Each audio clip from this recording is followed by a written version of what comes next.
যুক্তরাষ্ট্রের ক্যালিফোর্নিয়া অঙ্গরাজ্যের Los Angeles শহরে ছড়িয়ে পড়া ভয়াবহ দাবানল নিয়ন্ত্রণে আনতে ছড়ানো হচ্ছে গোলাপি রঙের গুঁড়ো। কর্তৃপক্ষ জানিয়েছে, আগুন নিয়ন্ত্রণে লস অ্যাঞ্জেলেসে হাজার হাজার গ্যালন গুঁড়ো ছিটানো হয়েছে। বার্তা সংস্থা এপি জানায়, গোলাপি রঙের উপাদানটির নাম ফসচেক। প্যারিমিটার নামের একটি কোম্পানি এটি বিক্রি করে।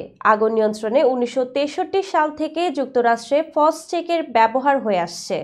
ফসচেক মূলত আগুনের চারপাশে স্প্রে করা হয় যাতে এটি আগুনের গতি প্রবাহ বন্ধ করতে পারে। এর উপাদানগুলোর মধ্যে রয়েছে 80% পানি, 14% সার জাতীয় লবণ এবং 6% রঙিন ও ক্ষয় প্রতিরোধী উপাদান। এটি জ্বালানির তাপমাত্রা হ্রাস করে এবং অক্সিজেন সরবরাহ কমিয়ে দেয়।